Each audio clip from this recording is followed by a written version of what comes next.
Hello, everybody. Welcome to another episode of the Savvy Scribe podcast. I'm Janine, your host.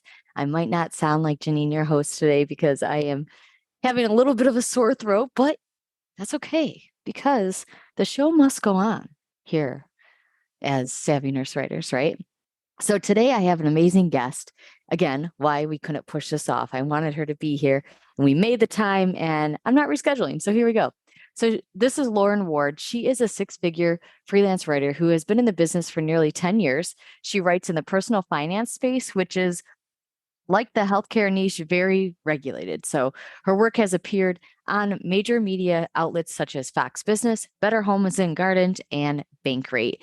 Lauren is here today. She's going to be talking to us all about 3 strategies to create a fully booked freelance schedule. So without further ado, welcome to the show, Lauren.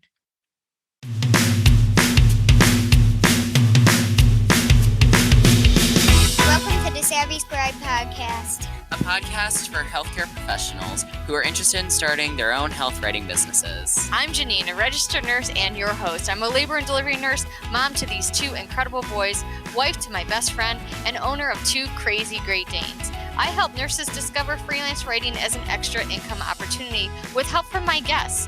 Join us over on Facebook in the group Savvy Nurse Writer Community or savvynursewriter.com to join our course and membership to create your own profitable writing business. Enjoy the show.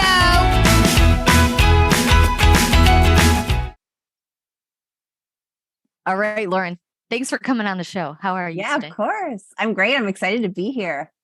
We're excited to have you here. So tell us a little bit who you are, where you're from, and how you got into writing.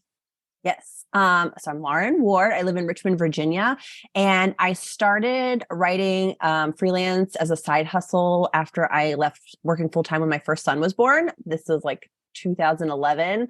And so I just kind of started picking up odd jobs online. It was kind of like in the old days where like Upwork was called Odesk and it seemed like kind of a new thing.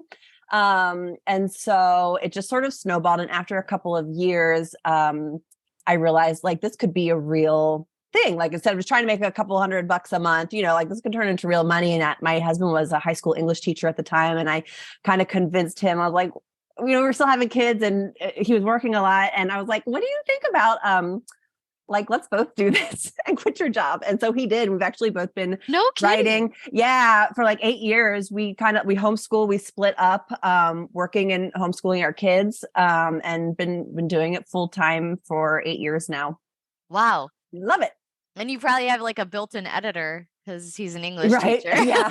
There you go. Whether I want it or not. Yeah. So I know your niche is finance. How Yeah. did you get into the finance world?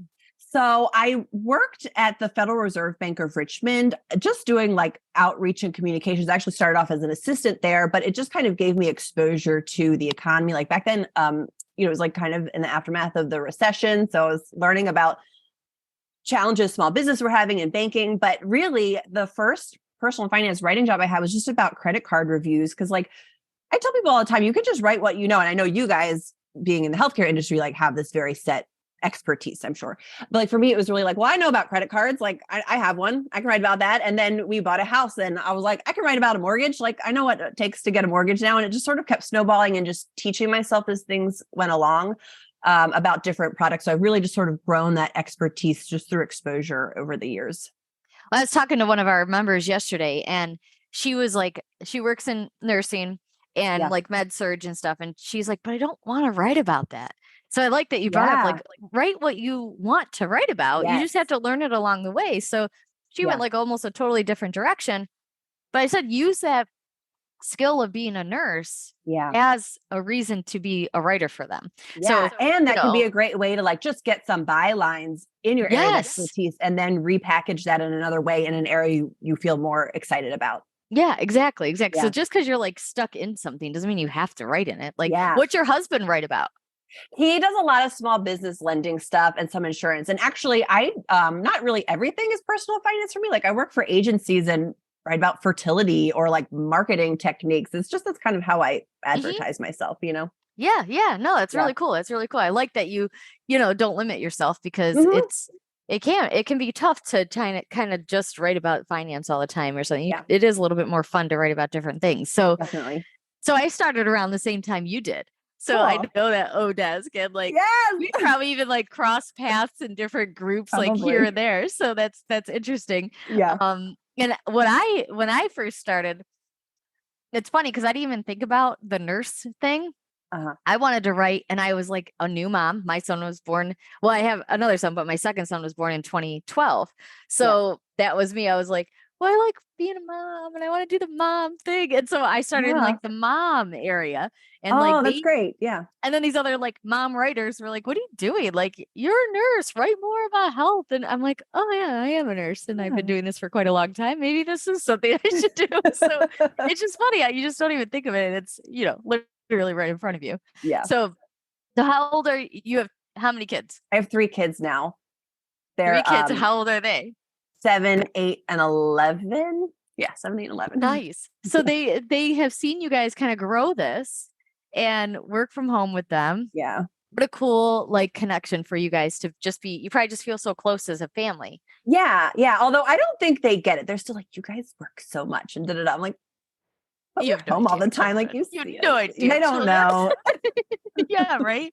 They'll get it one day. Yeah. They'll understand. They'll understand. Well, that's so cool. So today we're going to be talking about the 3 strategies basically to kind of get leads, right? And get a fully booked schedule. Yeah. I am excited to hear what these are. When I was like promoting this yesterday, I was like, I don't even know what she's going to say, guys. This is what's so exciting. I had to pick 3 last night. I was like, I don't even know what I'm saying. I'm kidding. But I think like the nut I've been trying to crack over the years is like how to not feel freaking out about either I have too much work or not enough work. So that's kind of like where I've been really trying to consider myself as a business the last several years. And it sounds like you started in networking groups early. I waited way too long to connect with other writers, and it really put me at a disadvantage the first several years. They really think like being in a group and talking to people or like talking about rates, like I undercharged for so long, Janine. And I remember going to a conference and just listening to these people's rates, and I just wanted to cry. You know? Well, and what's funny is like you're saying like the conferences. I have yet to go to a conference related to writing because the world shut down the year I was going to go do that. And then I went to one before it happened. Yeah. Yeah. And then now just getting back into the swing of things, it's like I can't find one I'm really wanting to go to now. Now I'm like, I don't know what. It's kind of like the same thing. And then as for like the networking groups, even though I was like in it, I don't think I was asking the right questions because I was still navigating this world like by myself for a very long time.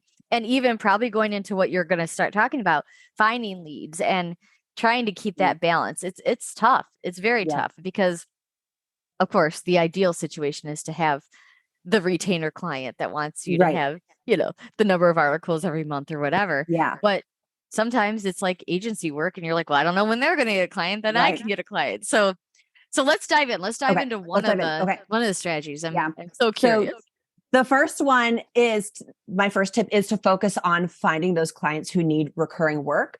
So many benefits of that. Like obviously you can kind of plan to a degree how much you're going to earn each month, but also I think it really increases your earning potential because you are spending less time prospecting and pitching. You learn their guidelines more quickly. You don't have to check every second if you're getting, do I need an Oxford comma? Like what's their style guidelines, whatever, like, the whole processes. And so I guess, so I don't know what level everybody's at in the group, but just to kind of think outside the box of what recurring work can look like. It could be blog posts, but you can also kind of upsell your clients to maybe add social media content for those blog posts so they can promote it, and then charge higher because you're adding in those extra upsells. Newsletters, repurposing their podcasts or YouTube videos into blogs or newsletter articles. I'm really working on expanding those offerings. So you're really a one-stop shop for these people. And then really focusing on like, those are the types of clients when you're out there looking, like those are the ones that you want to focus on and prioritizing as you're pitching. Like, I know it's really easy to want to go to like Upwork and I need a couple $100, so I'm going to just try and apply for this one-off project job. But I think it's really wise to invest in the time. And sometimes like, I've had people where I've sent in a pitch or just responded to a request for something, and it's taken a year for them to respond, and then it turns into amazing work and a stream of referrals. So I think like if everyone has the mindset that every pitch you put in is an investment in your future business, even if it doesn't pay off right away, eventually it's going to lead into like a really nice steady stream of work. It's really interesting. Like, it's so true. Like sometimes clients are like rearing to start and they're like, yeah, let's go. And they start. And then other times it's like 3 months, 6 months. You're like, really? Like, I thought they sounded really great on the discovery call. You're ready to go. And then there's like this halts for whatever reason. Sometimes it's, decision makers above them. Sometimes it's the budget, like whatever. But yeah. And I think my question for you is like, how do you realize that a client needs recurrent work? Mm-hmm. Yeah. So I think there's like a couple different kind of clients you can break this down. I think the main one in finance, and I would bet health too, because I know they're different, but I think they really do overlap or like are parallel. Yeah. There's media websites, like I would think like Very Well Health or, Mayo Clinic, these types of just media websites that just want traffic. And so they're always going to have a content calendar they need to fill. That's their bread and butter, is just affiliate links or whatever. So that's kind of a staple for my business, is those types of clients, but also thinking like B2B clients. What are some companies that are selling to other companies in your industry? So for instance, I can write about insurance. I have a client who sells home insurance plugins to mortgage lenders. So the people I'm writing for is not the homeowner, but it's like 2 mortgage loan officers who could be helped. You could grow their business by putting this plugin into their mortgage application process. So kind of thinking outside of the box. And I have like my third one is like my best with like my favorite sourcing tactic for clients. But I think that's kind of a good, get excited. But I think just thinking out of the box of the type of clients and have those different types. Also, another great one for recurring work is thought leadership pieces. So ghostwriting for an executive in your industry you want to write for, doing their LinkedIn posts, doing their blogs, that they tend to pay higher, and they're going to outsource it. They can't do all that stuff. So looking for those types of clients and diversifying the type of outlets your work appears in, I think is helpful. Yeah. So when you're thinking about executives, most of those people are doing consulting type of work. Yeah. So that would be like the search you guys would want to look at is, executives that are consultants. And then, that B2B world in the healthcare space, it's usually medical device companies. Yeah. It's usually software companies for hospitals or medical clinics or something like that. Yeah. Anything or apps, I would think, like all kinds of health tons of apps. Yeah, tons of apps. And then you think like, and then that's even to consumer too, like, or healthcare companies. Some of those apps are for healthcare companies. Mm-hmm. So again, even if you're writing articles to the consumer through that app is still for the B2B side. So there might even be 2 outlets where you could end up starting to write content for. So and they're all connected. I mean, all these content people are connected to one another. So once they see you're doing good work for that company, they're going to connect you with their friend who also has a hard time finding writers. And, it's the circle of life. It just keeps going around and around. And like content marketing directors and editors, like they hop around to different jobs all the time. So I've been pulled in by editors I've worked for, but they're at a different company now.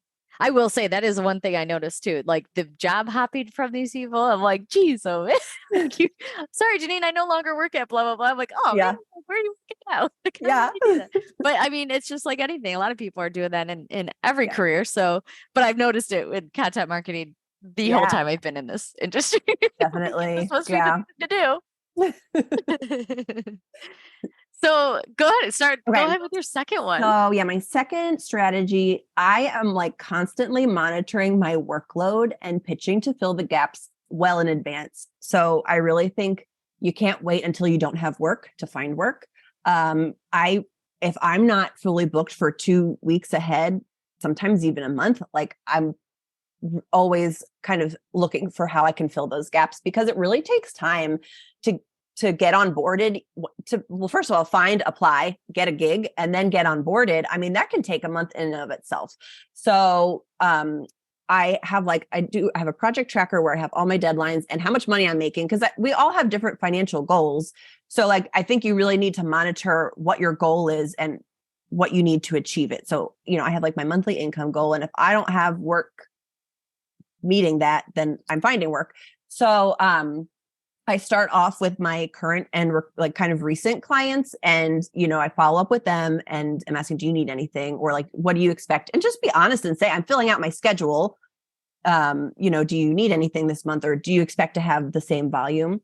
And then once I kind of get responses from those, then I'm going out and finding new work to fill in those gaps. And I'm checking like every day, every other day. I'm like, okay, where am I at with my goal this month? Because I think otherwise you can kind of get stuck and be scrambling.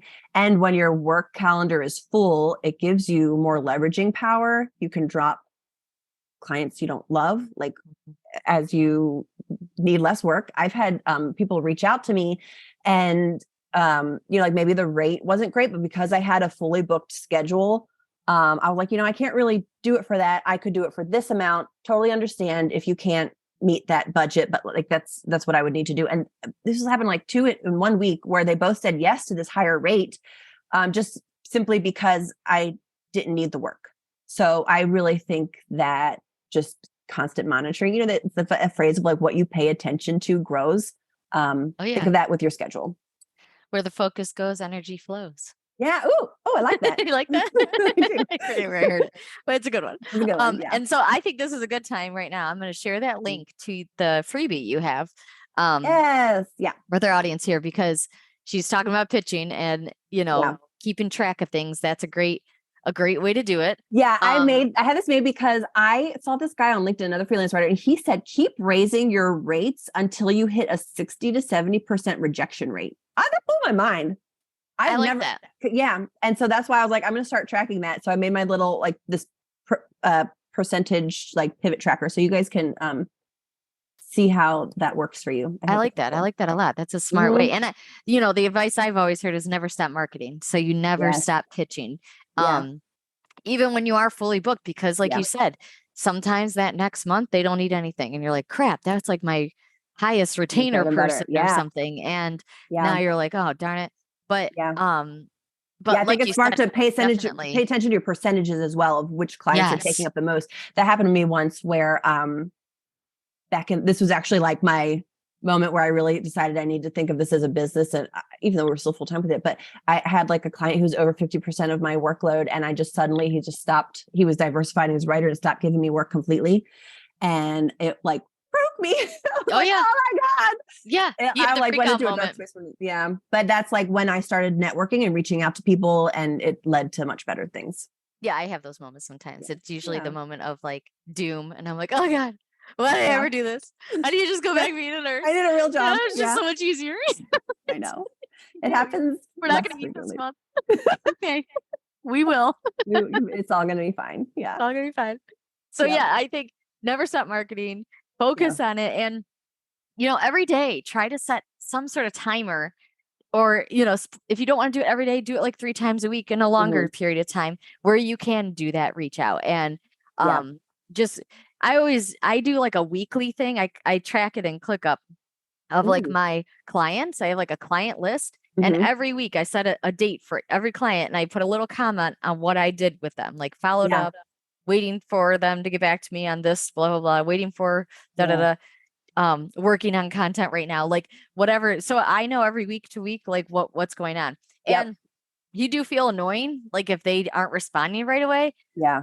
But don't worry about it, because usually it's just that they're busy. It's not that they don't like you. Yes. But it's also just like how you go about it. Like, hey, just looking at my calendar, you're on it to follow up with, and I'm just doing my due diligence to make sure that I'm not missing anything, that we, how those last pieces look, however it works. So. That's super smart. I do that too, but that's smart to like make it a regular touch point. I like that.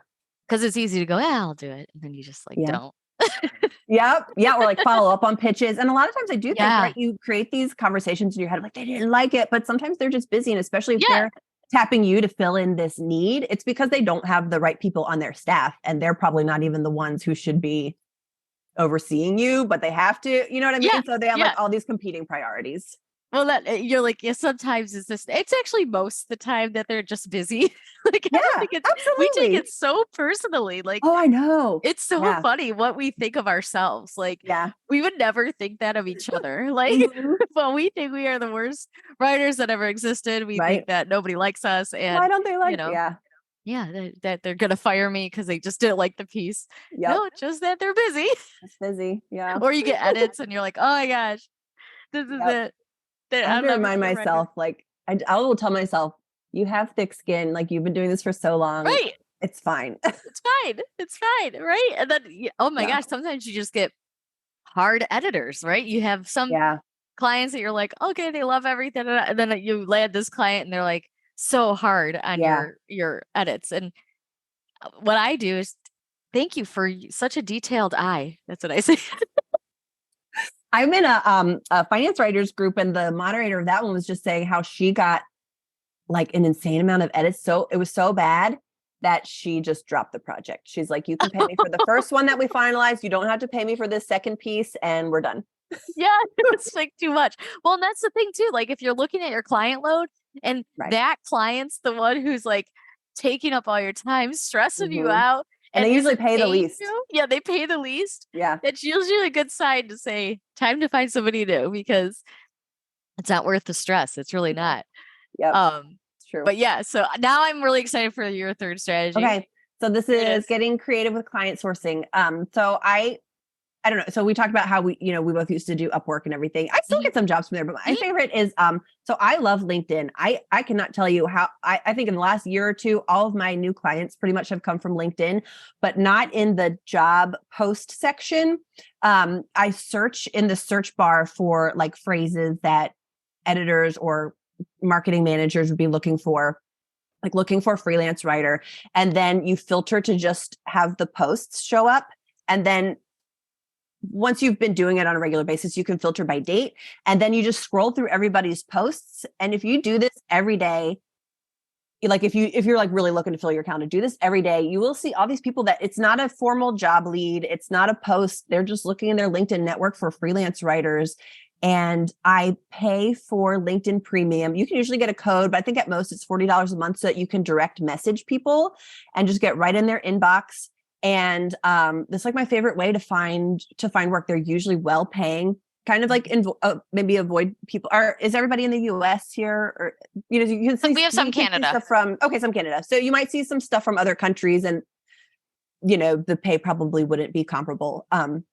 So if you go directly in their inbox to send a pitch, like you'll see people commenting on the post and they'll be like, reach out to me here. You just have to take it in control. Yep. And I think this is also another good perk of using LinkedIn and connecting with both editors, but also other writers.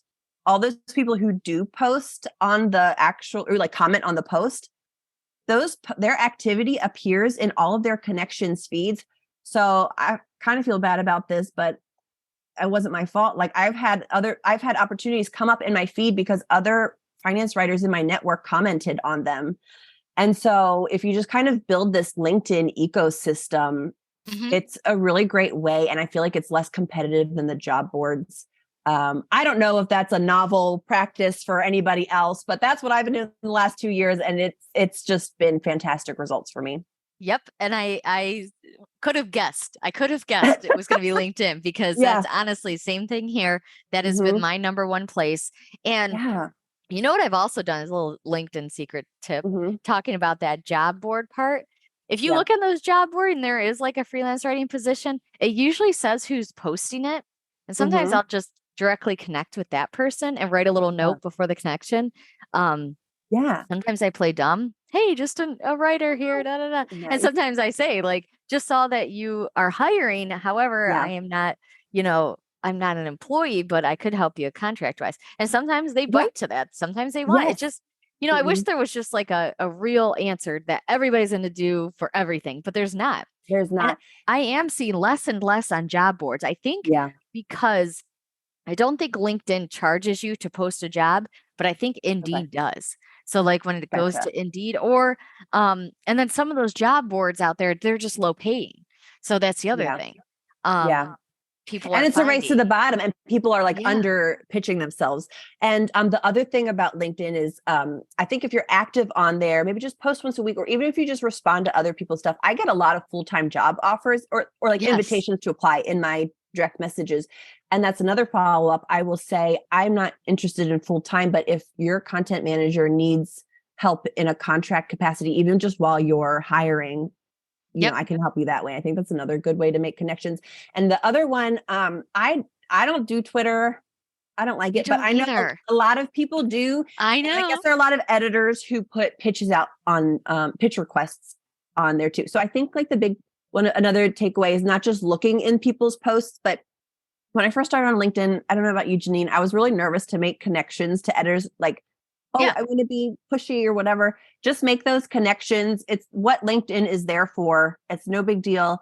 And then when they do post that they need writers, it's coming up in your feed right away, and you're Yep. already a connection. So it looks legit that when your response comes up in their inbox. Yeah, I know. I felt the same way because you just like, but it's the way you have to kind of sell yourself because no one's Yeah. going to know you exist in this world wide web unless you put yourself out there. It's the Yeah. same thing if they like, if we were at a conference and there Yeah. was a healthcare freelance job opportunity, I'm walking over to that table, Mm-hmm. you know, and introducing myself. It's no different, except Yeah. that it's, you know, a little less personal, I guess, because you're on Yeah. a computer. But it also makes it easier, and then it's low stakes to do it. And then the other thing about LinkedIn is my experience, both like what I've heard from other people who are really focusing on LinkedIn, is that I guess because it's like not as cool as some of the other social media platforms, like LinkedIn is really rewarding people who post and create on there, like Yeah. trying to get people to use it more. And so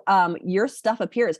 I've really been trying to set myself a goal of maybe posting once a week on LinkedIn, and I've really seen my engagement, my like people Yep. who are sending these requests. Like I had this flurry of like full-time job applications in my inbox just from posting once per week. My impressions have really shot up, my engagement, and so and then again, when people don't, you know, when people come looking for you, you have all this social proof already built up on your profile. Yep, exactly. Same thing here. I try to post as much as I can on LinkedIn because it's the same thing. You do start getting some traction. But I do wish a little bit that I had the interest of Twitter because I do think there's opportunity out there. Yeah. I just can't get into it. Yeah. I never could. I hear I you. don't know why. Just not my platform. Yep. And like I tried for a little while and I was like, I don't even know what to post. I don't even know what to write. Right. Like screen. Yeah. I can like this people in the person like I think that. it's more for people in the journalism world.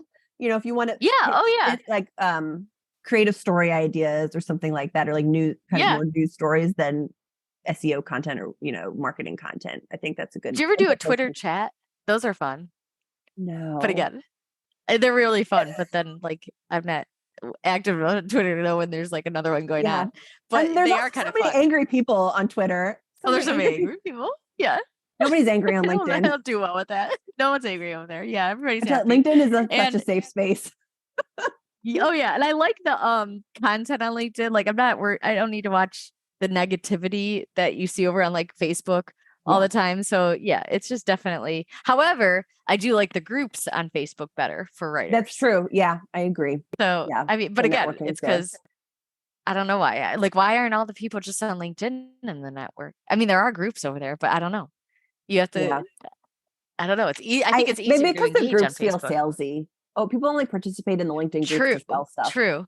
Whereas Facebook feels more personal, networking. Networky, which is funny because we should be networking on LinkedIn. But hey, it's whatever. true. I don't know. I feel like Facebook's like the place you can go, like in my back patio. Like everybody just come on over. Whereas LinkedIn's kind of like the corporate area where nobody really gives an opinion because you're in the business world. Right. You don't want to be on record saying anything. Exactly. But yeah, so the one thing I didn't ask you, Lauren, was how did you get into writing? How did I get into writing? Like, was it just an interest? Oh, well, so I did do I did research and writing briefs when I worked at the Richmond Fed. So like it was kind of relevant. But then like I think the first gig I found was like a local fiction writers group, and I just would like edit their their manuscripts for them. So then I started looking for editing jobs after that on Upwork, Inc., LinkedIn, and then, Upwork, and it was Odesk back then. And then very luckily, I had an editor who said, "Could you please try writing for me instead of just editing?" And I actually had big imposter syndrome and pushed back. And luckily, he asked me a couple times, and I finally did it. And I was like, "Oh, I can do this." I was really You can't do it. You can't do it. Yeah. Where can everybody find you? So I post writer stuff on Instagram at Write with Lauren. We were talking about safe spaces and positive stuff. I like Instagram. I think it's fun. That's where I talk about freelance stuff where I don't want clients to see the behind the scenes. Yeah. And then I have a website, writewithlauren.com. I have the project tracker, you guys, is up on there. And then I'm about to launch an ebook, kind of an expanded version. I gave you guys most of the good stuff on here. Yeah. I keep my all my project workload going from month to month. All right, Lauren. Well, thank you so much for being thanks here. for having me. This is so fun. And thanks to everybody for your questions. It's really fun to chat with other people in the space. Well, let's keep in touch. We'll let you know when this goes live, and you're welcome to come back anytime with more tips for us. Sounds great. All right. Thanks again. Bye, everybody. Take care, everybody. Bye-bye. Good one. That's a wrap for today's episode of The Savvy Scribe. Thank you so much for listening. If you enjoyed today's show, we'd love for you to subscribe and leave a review on iTunes or your favorite podcast app. Until next time.